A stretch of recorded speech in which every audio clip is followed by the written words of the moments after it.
Hello, and I have Alexa Loo as my guest today. And Alexa is fascinating. Not only is she a two-time Olympian, she is now City of Richmond, BC councillor. And she's obviously a retired athlete now, but one thing I also wanted to mention is that she was the first woman to win a medal in snowboarding for Canada. And I believe it was a World Cup, correct, Alexa? It Yeah, was a World Cup in bronze. Italy. Yeah. There you go. And so I introduced you to Alexa, but Alexa has a very extensive experience when it comes to sports, athletes. She was on board of directors of Athletes Canada, and she's in touch with so many athletes right now. And I'll just give her the word. Hi, Alexa. Hi, how are you? Hi, Valeria. Thanks for having me on your show. Yeah, so I did 12 years on the national team for Canada for snowboarding. I competed in 2 Olympics, I think 5 World Championships. And before that, I competed in university. And my first year at university, I was on the rowing team. And one of the people that I rowed with actually became a sports psychologist, interestingly enough. And his mother was a sports psychologist. So there were lots of people working together and over the years that, I had contact with in different levels of sport. And then in 3rd and 4th year university, I joined the swim team. So I'm a little bit of a, jack of all trades, if you will, in some sports. I've moved through a number of different sports, and I definitely gained, say, a work ethic in swimming and brought it through to the other sports that I did. Here you are, accomplished athlete. And I know that you planned your retirement and everything, all the ducks were in a row. And was it smooth still? Well, I had actually planned it sooner. So when I finished university, I also got a job with KPMG. I got my CPA, CA, I got my chartered accountant's designation. And so I was doing that sort of 50-50 while I was snowboarding when I first started snowboard racing. And then finally, when I decided I should really try it seriously, that's when I quit my job at KPMG, and they actually just allowed me to work summers. So imagine an accounting firm allowing you to miss tax season. So I was very grateful to KPMG for their support of that. So I took the winters off, trained. I missed the 98 Olympics. So I didn't quite have the qualifications I needed. So then I decided to buckle down even harder, really try for the 2002 Olympics. And then, so I quit my job. I moved up to Whistler full time. I did a lot of training. I worked really, really hard to make the 2002 Olympics. And I essentially just missed it by 17/100ths or something. Oh my gosh. Like I needed top 16 in a World Cup, and I missed that. I was 17th by 17/100. So like you can't even clap that fast almost, right? So oh my gosh. That's how much I missed it by. And it was one of those days where it was fresh powder, and I was starting 44th and I made it through. I was top 16. I turn around, this German girl comes through and beats me by barely anything. Actually, yeah, it was barely anything. And then I later found out, and I was sad, and we had changed sports between 98 and 2002. And I was sad and I was frustrated that, the Canadian rules had limited us. And I later found out that if we were the ski team, that because only 4 per sex per country get to go, because there were 5 Austrians ahead of me at that World Cup, they would have discounted one of those Austrians, and my 17th would have been a 16th. So I lost my chance to go to the Olympics on a technicality. And that's why I joined Athletes Can, to just, try and level the playing field in Canada. The weird thing about snowboarding at the time is we had the dubious distinction of being an organization for snowboarders, run by snowboarders. So we didn't have the political savvy to know to ask the Olympic Committee for those technicalities of, we won't count the 5th person from the same country, and so therefore my 17th is a 16th. So in order to make things fair, to have proper selection criteria and that sort of thing, I joined Athletes Can. I fought for more funding for athletes in Canada. I fought for better representation for athletes in Canada, and for more clear rules for how you can progress through the sport, so that you don't feel like you're just on this runaway train in your career of just these, old men running your sport that don't have any connection to what you're doing. And I think a lot of athletes, they feel that in their sports, you know, especially Mhm. say gymnastics. You have all these weird old guys running women's gymnastics, right? Yeah. So it's connecting us to our sport. And so I did a lot of that. And then so I missed 2002 Olympics by just a short margin. And then I started panicking a little bit as I was getting towards the 2006 Olympics, because I thought, okay, this is my last shot. I need to do this. So I wrote my chartered financial analyst exams leading up to that, because I thought, like, I've been off work for quite a number of years and I have nothing to show for it if I haven't made it to an Olympics. So I wrote my CFA levels, and I actually had a job lined up after 2006. So I made it to 2006. I went into 2006 with a World Cup medal, thinking that I could maybe podium at those Olympics. So not just go as a participant, but go as a competitor.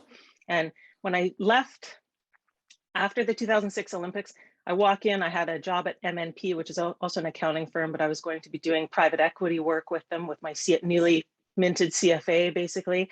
I walk in, they give me this beautiful office with floor to ceiling windows, beautiful Wow. view. Here's your phone, here's your like laptop, here's your this, here's your that. And it's like, I can't do this. I got to keep snowboarding. I got what, like, we're having an Olympics in Vancouver, in my hometown. Like, we're preparing for an Olympics.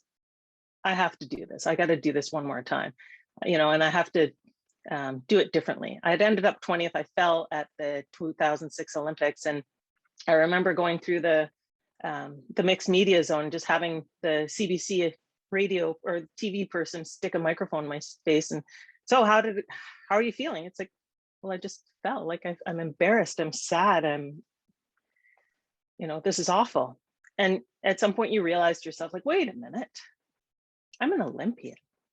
I just worked for years. This is my dream, to compete for Canada at the Olympics. And I did this. And that's the story I needed to tell. Like, you know, here was my opportunity to have my start at the Olympics. And so what if I fell? It's a race. Things happen. But thank you for all my sponsors and the supporters and everybody else. So going into 2010, I had a very different view. I made sure I went to lots of schools and talked to the kids. I wrote articles for the paper. I made sure that I brought people with me on my Olympic journey. And so, and I'd also still been doing political work of like advocating for athletes. I'd volunteered at the Paralympics in 2004. So I'd had sort of an Olympic Paralympic experience. I'd been doing a lot of work improving the situation for sport for all athletes around the world.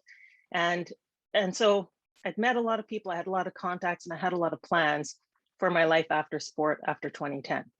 The failure actually gave you enough fire to continue because you felt that it was unjust, you know, and so you wanted to make it just for other people, and that's very admirable.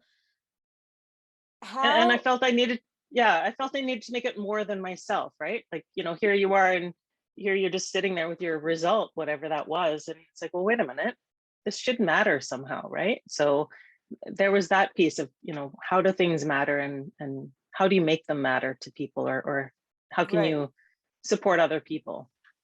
What became passion after the sport? Because you had to channel, because you have so much life in you, and sure, you dedicated some of it to your family, but it had to go somewhere in the world where you could apply yourself. I think so. Well, either that or I had to have a critical mass of children, right? If I'd had 10 Yes. children, right, then it would have been like, okay, this, like, it's a thing now, right? It's like the whole darn rugby team, like, let's go, boys. Like, let's line them up. Like, yeah. I think I went an entire year without combing my children's hair, but anyway, they're still happy. That's great. Whatever though, right? So my passion was always to make things better for people, and to make things around me better, and to make things make sense. And I love processes. So as an accountant, you can come up with sort of a formula or a process to then get the outcome that you're looking for. And in politics, local politics, there's that opportunity. So you create strategies of how, or rules, or the way you're going to implement things to then get the outcome you're looking for. So if you're trying to get more people into sport, then you say, make sure that you build good facilities, and you support the different sports groups, and you do different things to make it so that kids can all be involved in sport. in your community and be healthier and happier. And then you connect those dots to your volunteer organization so that there's volunteers for the sport. So the kids grow up with a sense of desire to volunteer and support programs within their community and to be fit, healthy, and active, right? And then you support the food programs to make sure everyone's well fed and healthy so that they can compete in their sports or participate in sport. So it's putting all those pieces together, and that's kind of the stuff that drives me. And so, you know, I've done all the work previously, getting political in sport, fighting for more funding and things like that. Well, now I just translated that into local politics and getting involved really heavily in my local community. So I ran for local government, and that's been an opportunity to really work hard and help shape the Richmond where my kids are growing up. That's amazing. It's also fascinating, and it's great that how smoothly you were able to kind of transition your knowledge into the sports, and then from sports into the city where you are living and where your kids are growing up. I don't know that I did transition that well. I still took 2 years to sort of start making those adjustments. Sure, I threw myself into being a mom and, you know, having my kids and that sort of thing. You know, I was still working at an accounting firm and doing some other things. And so I had a job laid out in front of me. So, you know, I still had to go through a process of working with an accounting firm, realizing that that wasn't for me, you know, parting ways with that firm. And then, you know, I ran for council. I went back to university. I went to Royal Roads, did my executive coaching after Sasha was born. So Sasha was 4 months old. I was back in school doing a graduate degree, because, you know, as you do, but so it was a transition, right? Like it was a transition, and I knew that it was going to be a transition. And so I tried to set myself up well for it. And you still aren't prepared for how it's going to be. And so yes, I agree that there needs to be more opportunity to support people. In Canada, we have the athlete assistance program. And so in that program, for every year you compete at the national level, it'll pay for 2 years of schooling, post-secondary education. And so I think there also needs to be some funding in there to work with, say, continue working with, say, your sports psychologist from your sport, or with a new sports psychologist that'll help you make that transition, help you push yourself in ways you haven't maybe pushed yourself before, to rediscover yourself, to redefine yourself, to rebuild who you are. It's like you're capable, you're competent, you're smart, you're a hard worker. These are all like huge foundation pieces. Now, what is it that drives you? You know, what is it that you miss the most? I was at an event in 2006 with the IOC Athlete Council, and Jonathan Edwards from the UK, he had recently retired from triple jump, and he was a triple jump star from the UK. And he talked about his process, and he was still in the weeds. You could tell this guy was like still depressed and just suffering. And he said to us, you know, look, you lose everything when you quit sport. He said, when I was in sport, I had this whole team of people looking after me. I had doctors and physios and nutritionists and like sports psychologists. I had this whole team of people whose whole job it was to look after me. You know, he said, I had an audience. So when I would compete in triple jump, I would do my big clap, and the whole stadium would be clapping for me to do my jump. I was like the king of the world. And now that I'm retired, like I walk through town and I'm just the same as everybody else. Like I've lost all these things. I've lost all these people looking after me. I don't have a job right now. I don't have, and you know, and now he's depressed and miserable. And you will go through sadness, and you will have transition, and it's the ability to see some of it's normal, and have the support from someone like a sports psychologist or someone that can say, yeah, this is normal. Now what are you going to do about it? Right? It's just like after you've had a race, you know, there's always the come down after a race, like the couple days after a race. It's just like, oh, well, even if you won the race, you still come down after the race, right? It's after Christmas. Like Christmas is like, yay, Christmas. And then it's like, oh, okay. But so now what? Now what's next? Okay, well, like, okay, the pity party's over now. Right. Let's go. Like, and what do you want to do? And who do you want to impact? What skills do you have that you can take forward into the world to do those things? And sure, maybe you're not going to make as much money as you want right away, but Like maybe you go live back with your parents, maybe whatever, like, but where do you get the support that you need, and where do you find those pieces that you need, and how do you now focus on your connections without competing with those people, right? Like, Yeah. let go of the organic baby food, like just feed the baby, have coffee with the other parents, go for Yeah. a walk. Kids are muddy, make connections, feel good about yourself, right?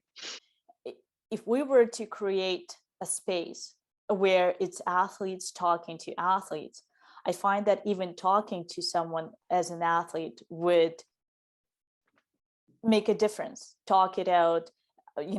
Some people, they think through talking. It's a different way of processing information, and then they'll have their aha moment. But to get to the point where you can openly speak like that and feel heard, I think it's a big step forward.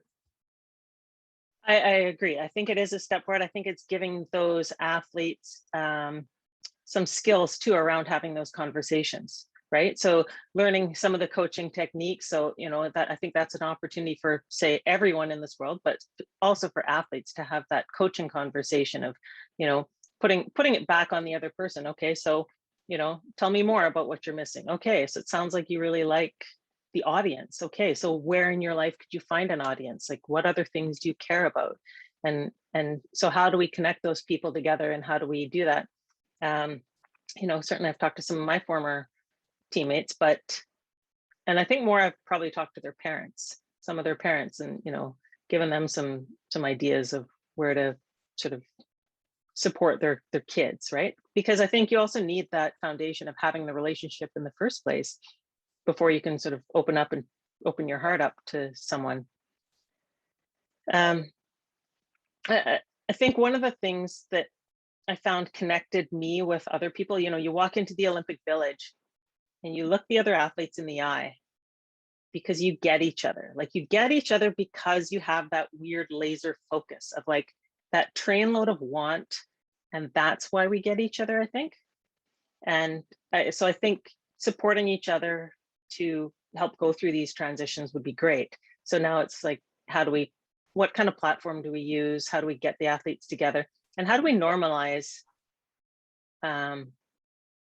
asking for that help a little bit? I think that's the biggest point, is normalizing that, because I find that a lot of athletes have the perception that asking for help is showing weakness. And we're taught that we're not weak, we're tough. And mental toughness is great, but you can't perform on mental toughness 365 a year. There has to be some, climbs, and there has to be some downhills, and I don't think it's even within the athletes. I think even the athletes understand that there are times like that. I think the public, when they watch the athletes, they have the hero in their eyes that doesn't have any weaknesses.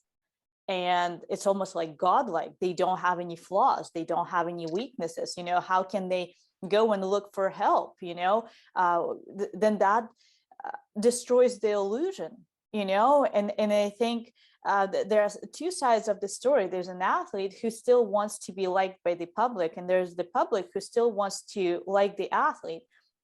And it feels that if they come out and they say, I need help, the public is no longer going to like him, because that he's no longer the hero, because he has weaknesses. We created a lot of heroes around us, whether it's the athlete, whether it's a Navy SEAL, whether it's I don't know, movie star. We have all these illusions around us that we don't want to be destroyed. I agree. I think we also need to consider, though, that when we feel the closest to someone is when they're vulnerable, and we're able to be vulnerable together, right? So it's allowing each other to, show some vulnerability and to change. As an athlete, you've needed other people for, money or support or this or that or whatever. So, you've been able to ask for those things in the past. Now you're asking for something a little bit different. And it's just, what is that little bit different? Okay, give me a chance, give me an opportunity to try what you're doing, or give me a, tell me about what you're doing, or give me some encouragement to find my new path. Athletes really like the structure, And I find that if the structure had that additional step outline and it was a must to complete sort of the cycle, then it wouldn't be perceived as actually me being different and me being weaker, so I have to. It's almost, if it was made part of the process that everyone, no matter how well they feel after retiring, have to go through, because in one way or the other they would benefit from it. But at least it's not singling you out that, oh, if you feel like you need, here's the resource. No, you go through it and you take the best out of it, and then however much you take out, you're good to go afterwards. And every single one goes through it, whether you're Olympic champion or whether you were a sub for an Olympian. Mm-hmm. And maybe this needs to go beyond sport, right? So we know that kids who've transitioned out of foster care and that kind of stuff, that they sort of hit that age and then they're basically booted out at the end of it, like, oh, you're 18, congratulations, see you later, right? And they don't necessarily have the skill, the ability to transition after that. Same thing with kids coming out of school. They're now coming into a job market, or they're going into trades or whatever else. And do we need to set up that in a bigger global sense for people in our community? And maybe the athletes, we start with the athletes and show this is like, the gold standard. And then we create these programs for even more people, because I think this isn't just athletes going through this. I think people go through transitions. I think it's bigger for athletes because it's more noticeable, because you are going on at this crazy high. Your body's a Ferrari for all these years, and then suddenly it becomes a Mazda, and you're like, oh, okay. I don't need to work out for 5 hours in a day. And even if I do, why am I doing it? Why am I doing these particular exercises? Why don't I do these other ones? Like, I don't know. And so, yeah, I think starting, we could start with the athletes. And I think these are other programs that need to be built into our society in general, because I think there's lots of people that go through transitions and need that kind of support. And there is a bit of a blueprint that many people can go through as part of a transition process, when they transition from one job to another, or from like one life to another, or they go through a death of a partner, whatever it is. I think it's going through that and redefining who you are. You're no longer a couple, you're no longer an athlete, you're no longer whatever this was, right? Sure. And so creating a bigger support system in our community, I think would benefit all of us. I find that if I voice at least problems like that, and if I speak with people who have gone through, who have found their own ways, at least it makes people think, and at least it gives some answers to the athletes, and also makes them feel like it's normal to go through the transition. Because I honestly didn't know about the transition until I started going through it, and I was like, well, what is going on? Is there something wrong with me? I don't see that anyone else is going through such hard times as I am, because even athletes who I spoke with never actually mentioned it to me until probably now. When you talk about this, it sort of makes me think of, what kind of opportunities do we have? Can we utilize social media to have some sort of like a mentor network program, or to even have a chat room where we can even anonymize ourselves if we're afraid to do it, but still support each other on some sort of a platform or network, so that, if you were the Olympic champion and you're too embarrassed to say that, hey, I'm going through something, you can just, be somebody else, and, and talk about what's going on for you, and have the support from other athletes, former athletes, and say, hey, and from different languages too. I think that, people from different languages are going through all this. So years ago, with the IOC did do a program. They were partnering with Adecco to create jobs and to help connect athletes with jobs after the fact. And I think it's bigger than just, here's a job, off you go. I think it's having that mentor network, possibly, to say, here's some people right now that are, text away from giving you some support, and maybe you can have the Zoom meeting, like everyone's so used to the Zoom meetings now. So now meeting on your Zoom and to somebody who's, either in your sport or in your country, or, however they connect with you the best, or someone that maybe you think might fit with you, how we can connect people like that. I think I think you really touched on something there, and I think that that might be really a good opportunity for us to really, push that idea forward. For sure. Thank you, Alexa. It was such a well-rounded conversation. I think we touched on everything and dug deep enough to get some insights. And I'm always in awe. I see how fired up you always are, and whether I'm talking with you or whether I'm just watching you post something on social media, it's never something plain. It's always with an impact. It's always with dedication in certain directions. So I think it's, it's a great character, and it's a great trait to have to carry it throughout your life, because people like you are making a difference, and it's a noticeable one. So my admiration. Well, thank you. And I've been definitely inspired by some of the work that you've done, and finding out that you taught yourself English. I'm completely blown away. Yes, so that you can write an LSAT like that. That's head and shoulders. I tried to teach myself Chinese, and I fell well short of learning Chinese. Well, thank you so much. I'll let you go. I know you've got a busy schedule. You're still continuing impacting the city of Richmond, Canada, and the world. And I don't think it's going to be our last conversation. So I'll be looking forward to our next. Well, thank you, and good luck with this project. And I look forward to even being a part of it, if I can be a part of it, because I know it's something that's really important to me and to other athletes, and to seeing people continue to be the great competitors they were, to be able to take that into the whatever else they do in their life. For sure. Well, thanks so much. I'll talk to you soon. Thank you. Bye.